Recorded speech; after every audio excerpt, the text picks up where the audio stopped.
இந்த ட்ரில் நம்ம எதுக்கு பண்ண போகிறோம்னு பார்த்தோம். இப்போ batting and fielding always interlink. புரியுதா? ஒரு பெஸ்ட் பேட்ஸ்மேன் எப்போ ஒரு நல்ல ஃபீல்டராக தான் இருந்திருப்பாங்க. யாராவது ஒரு பெஸ்ட் பேட்ஸ்மேன் நல்ல ஃபீல்டராக இல்லாமல் பார்த்துருக்கீங்களா யாரையாவது?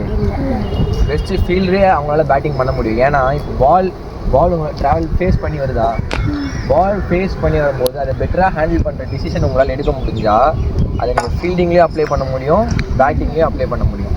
புரியுதா? ஸோ அதனால தான் ரெண்டுமே இன்டர்லிங்க்.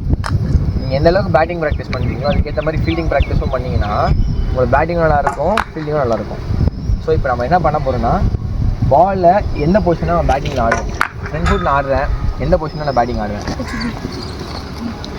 மீன்ஸ் பால் இங்கே தான் ஃப்ரண்ட் ஃபுட்லிங் ஆடுவேன்னா.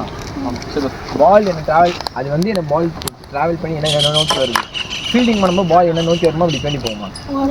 ஸோ அப்போ நான் என்னோட பால் எப்படி அலைன் பண்ணேன், பாலுக்கு கால் பக்கத்தில் வச்சோம். ஸோ பேட்டிங் எப்படியோ அதுதான், அந்த பாலுக்கு அதுக்கேற்ற மாதிரி ஸ்பீடாக வருதோ ஸ்லோவாக வருதோ அன்இவன் பவுன்ஸ் கூட இருக்கலாம். ஸோ அதுக்கு என் பாடி நான் எப்படி அலைன் பண்ணுறேன், அதுதான் விஷயம். ஸோ இப்போ நம்ம என்ன பண்ண போகிறோன்னா, பால் இருக்குன்னு வரும். நீங்கள் எதுக்கு பேடாக பண்ண சொன்னால் பேட்டிங்க்குமே இது ஹெல்ப் பண்ணுன்றதுனால தான்.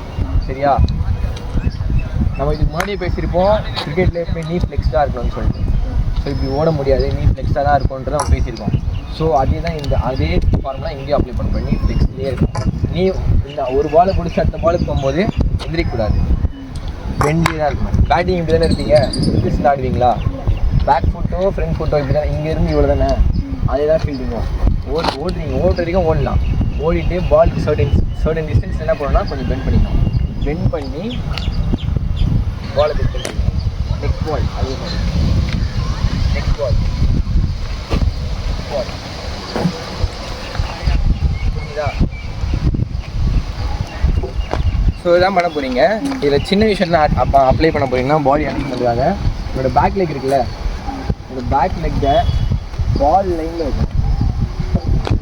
புரியுதா? பேக் லெக் என்ன பண்ணணும், பால் லைனில் வைக்கணும். பால் லைனாக இப்போ பால் இருக்குது, நான் இங்கே ட்ராவல் பண்ணுவேன், இங்கேருந்து ஓடி வரேன்.